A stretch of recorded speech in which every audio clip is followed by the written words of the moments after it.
Hi everybody, welcome back to my channel. Today we're going to do some DIY Dollar Tree, Pottery Barn, and Magnolia Farms inspired Christmas decor. Just 3 short little projects from super easy to medium easy. So here we go. This first one didn't even make the thumbnail because they sell these cardinals at Pottery Barn for $10.50 each, and I wanted to show you that you can get a 2-pack of cardinals from the Dollar Tree. The only difference is there's a burlap chest on the ones from Pottery Barn, and that they're 10 times as more expensive. So the first tutorial is going to be this Magnolia inspired jingle bell garland. So we're going to use both packs of jingle bells from the Dollar Tree. I really wanted to make this because they didn't sell it in silver.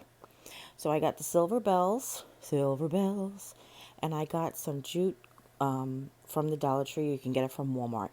And you talk about bloopers. You guys want to see a blooper? This is my charging cord right in the middle of my camera.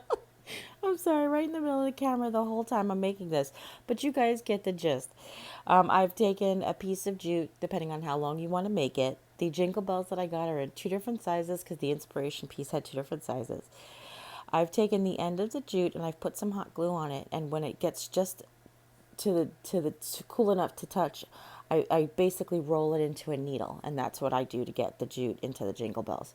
The one from Magnolia Farms, they actually look like they're wired on, which you can do if you find it difficult to thread your jute through the cord, but I found it totally easy, and I didn't mind that the jingle bells slid back and forth. If you mind that, then you can go ahead and slide your jute through wherever you want the jingle bell to be, and then tie the jute in a knot.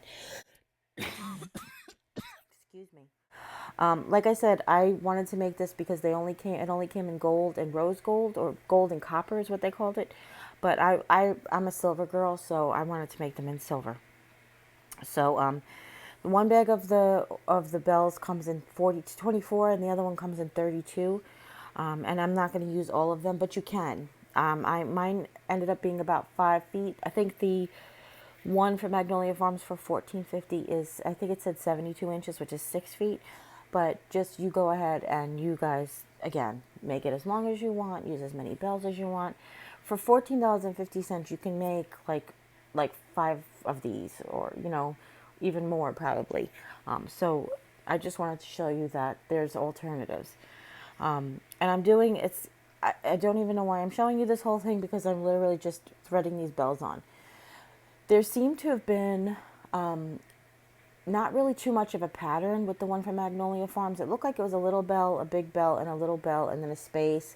But then as I looked at it further, it didn't really look like there was a pattern. So I just went haphazard. I just said little bell, little, big, whatever. And I just went about however I wanted to do it. But that's what's great about these, getting inspired by other people's creations, is that you can personalize it and make it yours. If you want it to be a pattern, that's great. If you want to do clusters of bells, like push the 2 little ones and a big one together, or a little one and a big one together, and pair them off, you can. That'd be great. You could also pick red. They have red at the Dollar Tree bells, and they also have gold bells at the Dollar Tree. So you could go ahead and do any of those that you want. So as you see, I just cut out the middleman there for a second. I just edited half of this video out because you really don't need to see me thread all these bells. What I did want to tell you though is after a while, if your needle starts to get not pointy anymore, just heat it back up again with your hot glue and do the same thing to twist into a needle. You can also cut it into a needle if you want to. And I'm saying needle, but I basically mean a point, a stiff end at the point, because that's just really what makes it helps it. And that's it. And then I tied one of my hitch loops on the other end, and that was it. And here it is. I just draped it on my china cabinet to show you guys. You can also put it on your tree, of course, by any stretch of the imagination. This next one is inspired by the Pottery Barn. It is a buffalo checked Christmas stocking with red fur trim. And what we're going to use is this wine bag from the Dollar Tree. I found it by the wine glasses section, but you check yours. And also this fleece scarf in a buffalo check in red and black. And what I'm going to do is I'm going to use the red cuff off of this. This is a no-sew project, but you can sew it. If you are teaching your kids beginner sewing, If you yourself prefer to sew, if you wanted this to last a lifetime as opposed to just maybe a couple of years, you can go ahead and absolutely 100% sew it. So what I'm doing here is I'm removing the cuff from the bag, which of course you can use the bag for DIYs, other stuff. We're going to be doing other stuff with it. So, but I'm just removing them one thread at a time. If you sort of, I could tell on this one the threads were white, so it was simple. It was really easy to figure out which ones to cut. But if you just snip a couple of the threads, you'll see as you can start to pull it, and then you can snip until it stops pulling, and then you snip that thread again, and then you pull it, and it's very simple to separate stuff. Especially when it's from the Dollar Tree. And I don't mean that as, you know, like the quality is bad, but, you know, when something is stitched with, you know, 5 rows of stitching, it's a little more difficult than it's just with one. So you can see there, you just pull until you can't pull anymore, and then you cut a couple of the threads.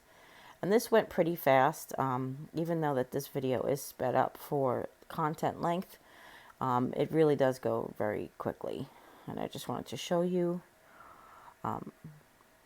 how it separates from the burlap bag. And this bag was pretty cool, actually. I didn't realize it had like a cinch going around the middle for wine, which was kind of neat. But you could still use it for wine if you want to, and you know, just put a new topper on it, or even leave it raw. It's kind of cool that way. So what I've done is I've turned the bag inside out, because the bag inside out will give me the perfect size to make the stocking that the cuff will already fit, because the cuff fit on the bag. I know that sounds simple to do it that way, but that's just, I thought, easy way. So I've lined the edge of the bag up to the edge of the scarf, and I'm going to fold it for the length of the bag, basically, to see that I get it tall enough. I thought that the bag would have been a nice size for a stocking, but obviously you guys can make them smaller or bigger, however you want. Again, personalized. That's why we DIY, so we can make it a little bit of our own, right? And now as I fold it in half, I've decided that I want to make sure that the stripes go straight across, which is going to sound silly, but when I glue it, it'll look like it'll just look like you cared a little bit extra, but it's not even important to do that if you don't want to. So what I've done is like I said, I folded it in lengthwise, and I want to make sure that I put leave room for the toe. You don't want to cut this down the middle, because then you won't have a toe. So you put the bag along one edge, and you trace around it, and then I put the toe on it.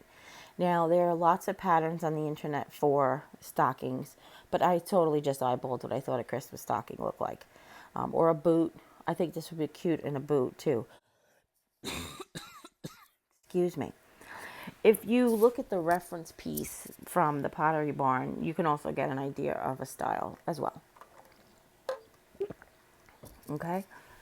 So then I've just used a black Sharpie to freehand draw a stocking.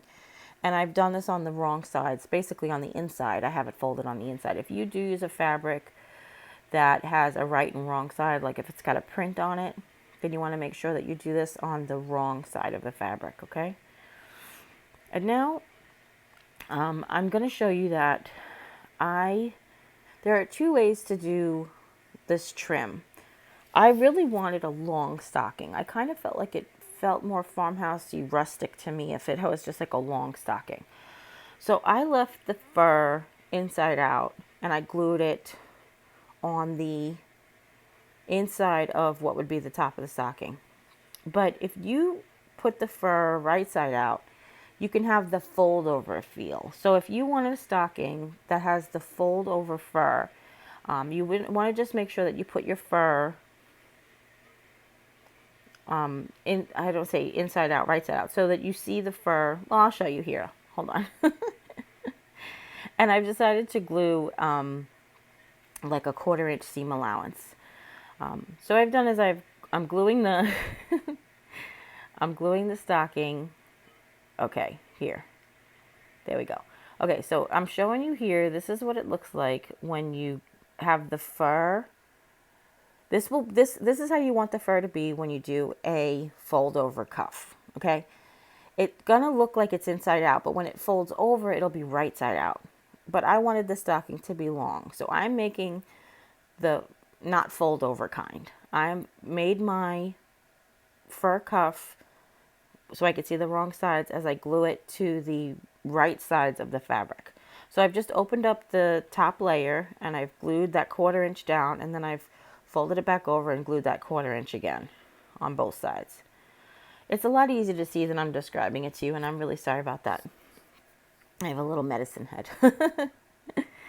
Okay, so once you have that all done, you do like your 1/4 inch all the way around. And I decided to do the 1/4 inch because there was a 1/4 inch seam allowance on that fur.